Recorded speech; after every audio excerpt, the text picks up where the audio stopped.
Saxon Algebra 2, Lesson 7. Greetings, my students. We are on a roll with what I've been calling the frickin' formula. We said it's a way to find a fractional part of a group, right? If I tell you that there's 30 flight attendants in a room and 1/3 of them are secretly afraid of flying, we can find out exactly how many there are that are afraid of flying. We also learned that we can use it in a decimal version.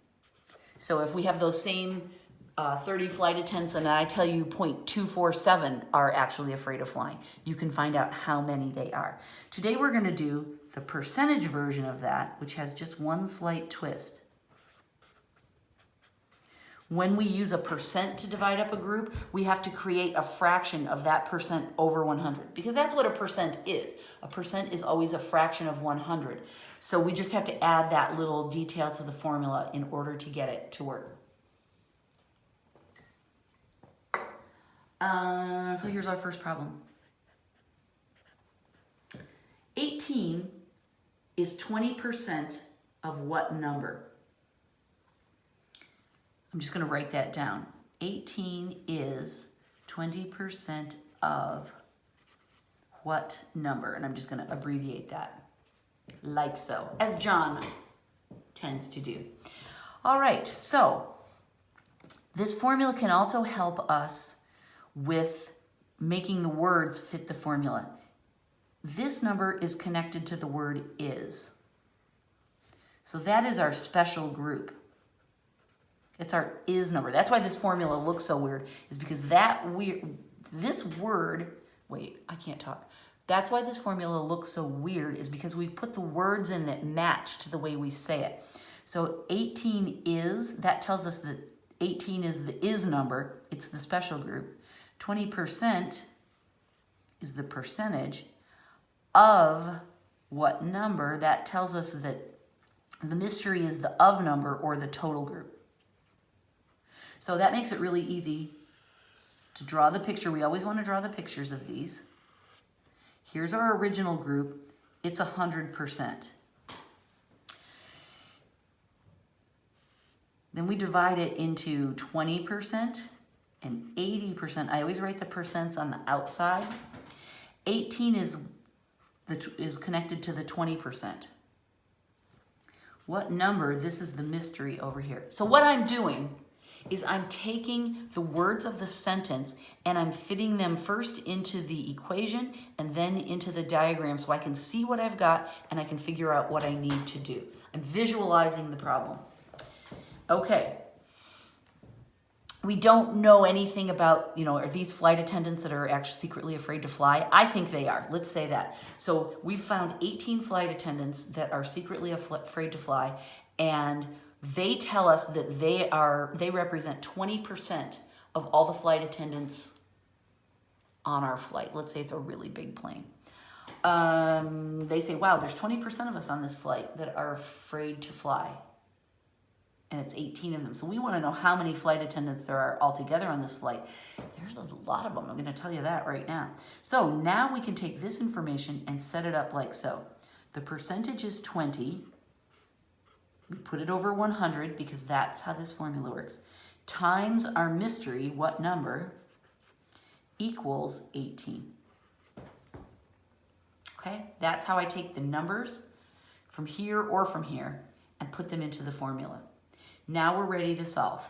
There's our variable. We need this to go away. We're multiplying this fraction. We want to get rid of it. When we're multiplying by a fraction, we do not want to divide, because then we're creating a complex fraction. We'd rather multiply by the reciprocal. You can reduce this first and then multiply by the reciprocal, but I'm going to pretend that we didn't remember to do that and just multiply by the whole thing. It's fine. So this all cancels, right? Because it's going to be 2,000 over 2,000. That's equal to 1. That cancels. So that's what reciprocals do, and that one did its job well. Now we've got our variable by itself. We're happy. What we have to do here is just reduce. I'm going to put this over a 1 so everyone's in the fraction club. Now I'm going to reduce this and go, this boils down to 5 over 1, right? 18 times 5 equals 90. So that tells us that there are 90 flight attendants altogether on this flight. 18 of them are secretly afraid to fly, and that means 72 are fine with it, right?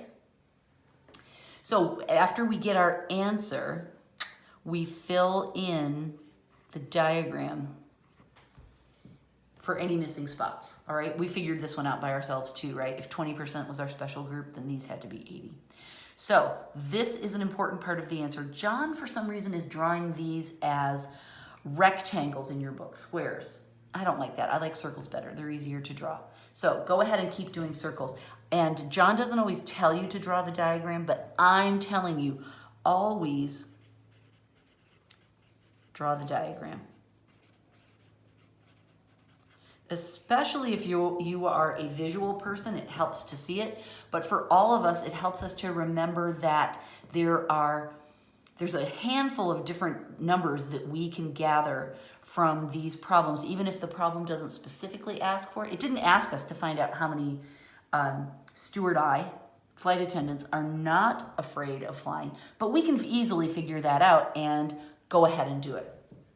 Okay, the other example, and this is the last problem from this category,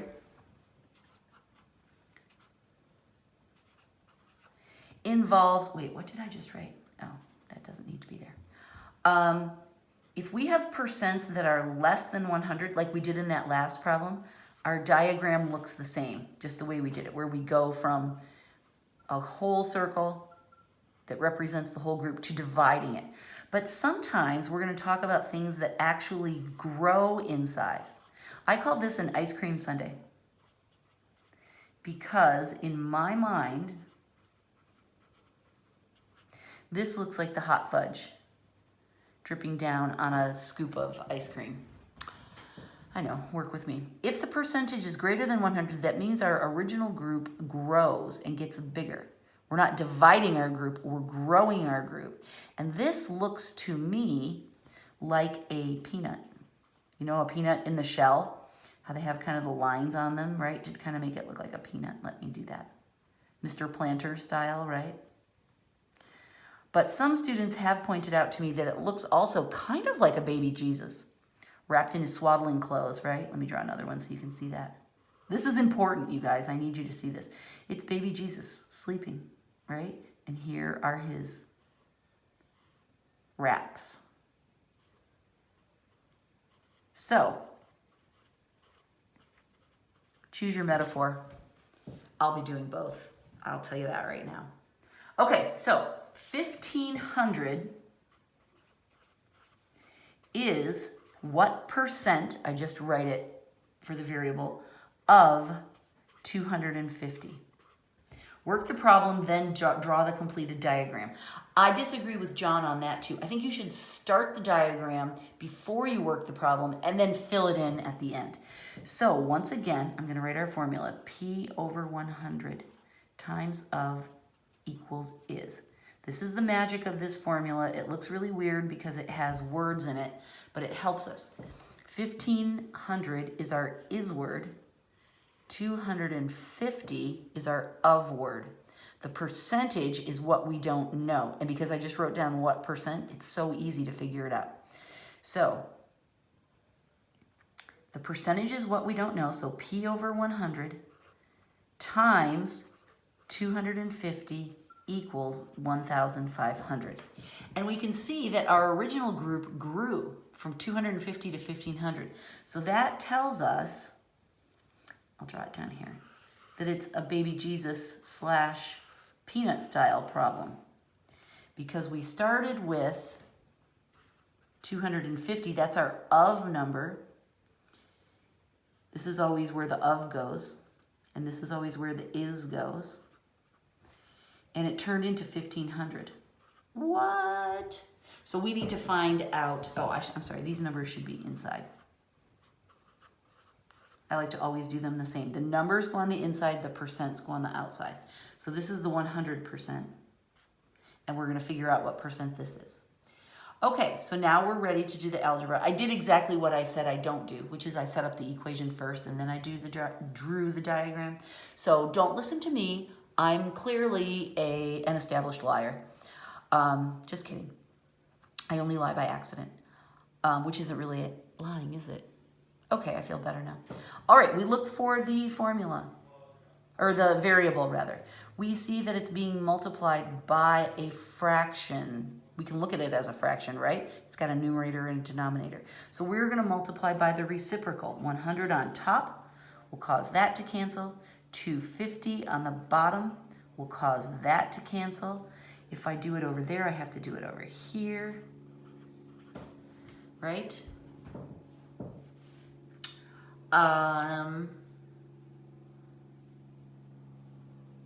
Okay, so this is all good. My p's isolated. Now I need to come over here and do some canceling. All right, I know that 250 is gonna go into this because every time I put together two 250s, that gives me 500. So if I do it 3 times, I will equal 1,500. So that tells me that 250 times 6, right? 2 times for each 500, 3 times to get to that. That should be right. 0, 0, 12, 15. Yep. So this cancels and I get a 6. John almost always makes these numbers come out beautifully. So that tells me that our group of whatever we had expanded to 600%. That's our answer. I add it to the diagram and we're done. Okay? This got a little crazy, didn't it? Well, I guess it's not too bad. It's just all this stuff up here. So with peanut problems, our percent is greater than 100, right? That's what I was saying here. And so once I see that my group has actually grown from that my is number is greater than my of number, that's how I can tell. The of number is less than the is number. That's how I can tell I have a peanut style problem on my hand. We'll do lots of them, you'll get used to it. Okay, moving on.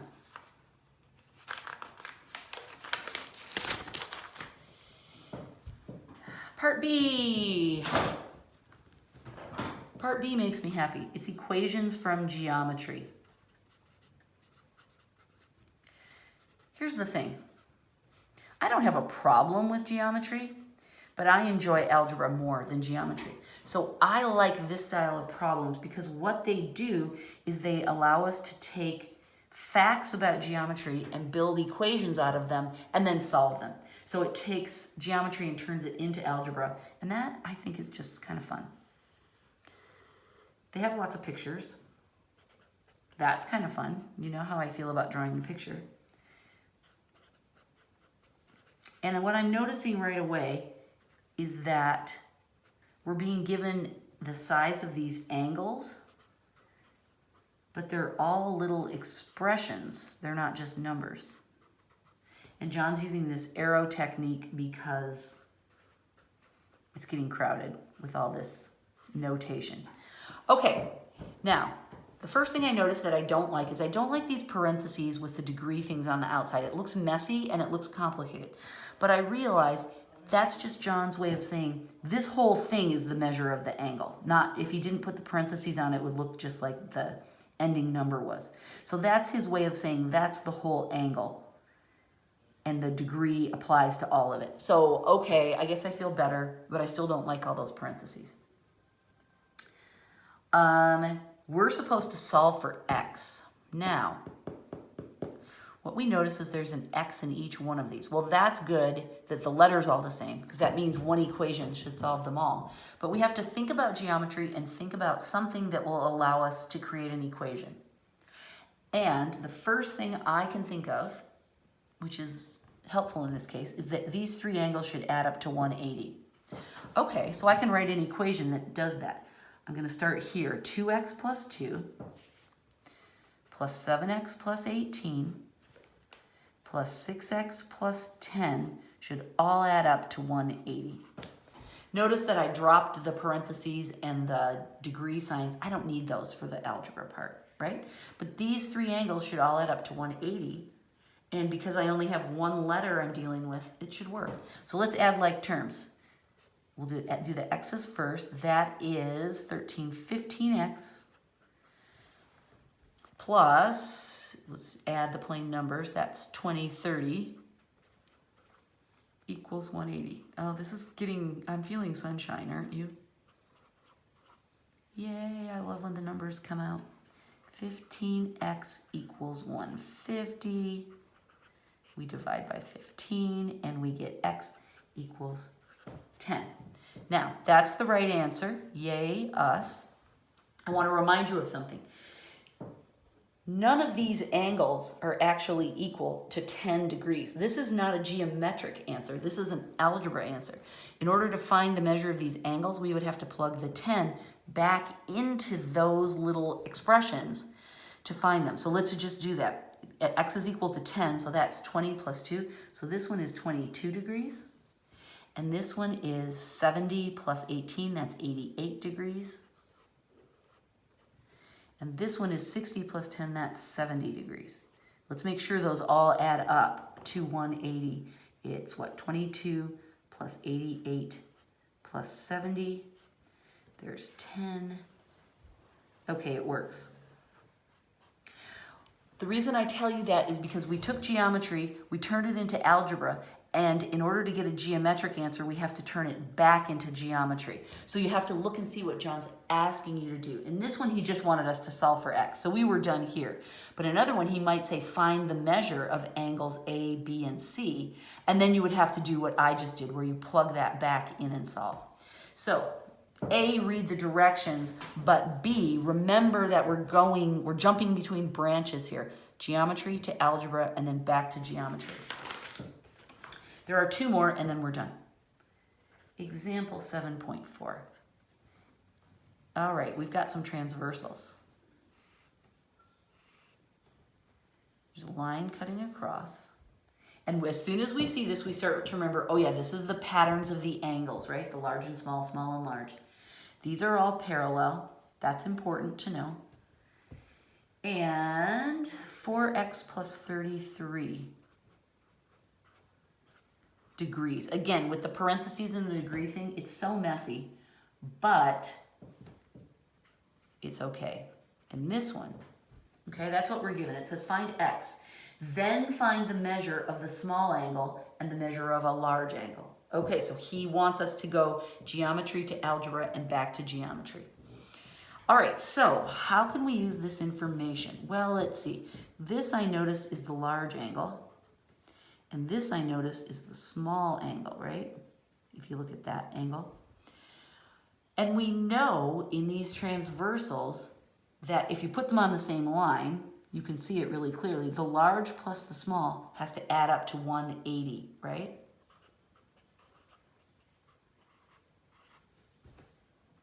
Let's use this to create an equation. Luckily, the variable's the same. We only have one letter. But we can use this format to set this up. Oh, in this one, I want to say a plus. I didn't write this out, but that's the geometric truth that we used to build our equation. This is the geometric truth we're using to build this equation. So let's do it. I'm going to write it down here where I have more room. The large angle is 4x plus 33. The small angle is just 3x. And those should add up to 180. Okay? Adding like terms,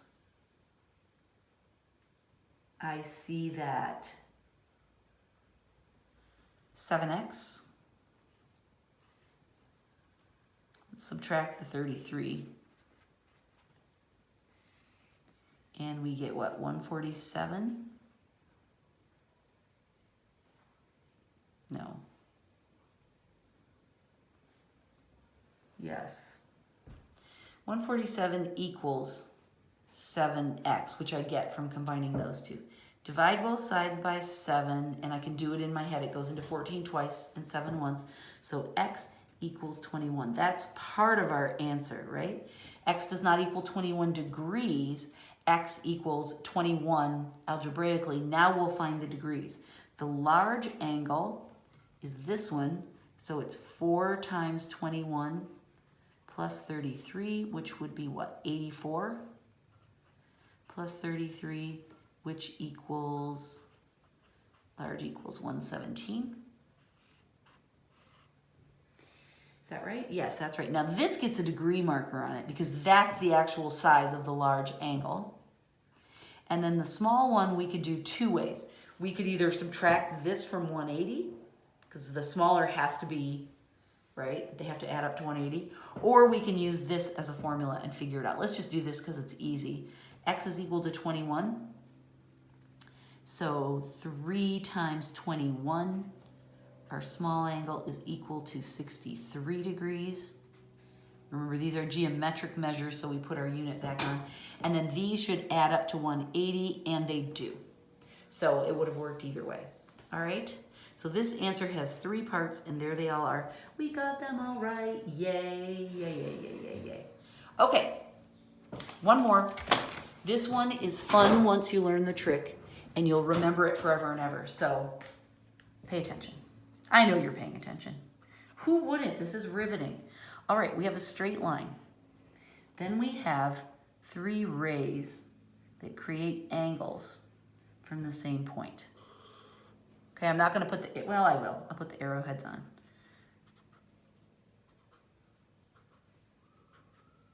And we see that these angles are all marked with letters. But there are no numbers. Here's the thing. The measures of angles A, B, C, and D are in a ratio. They go in this order. A, B, C, and D are in a ratio of 1 to 2 to 4 to 2. Find the measure of each angle.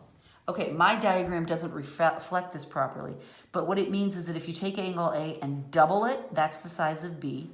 Multiply it by 4, you get C, and then double it again, and you get D. Okay, mine look more or less the same size, but this is the actual relationship that they are. So, if we could find out the measure of angle A, we could do all the others. So we're going to make angle A equal to X.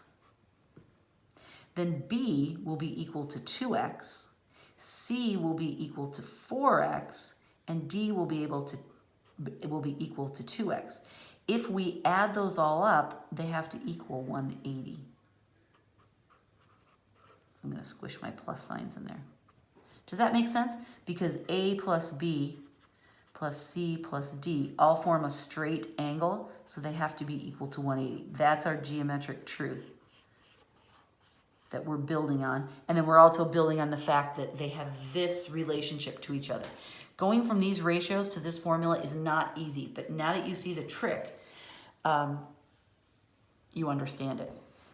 We set the one that's the smallest equal to X, and then we use these ratio numbers as the multipliers to describe each of those other angles. Okay, so doing the algebra on this isn't going to be too hard.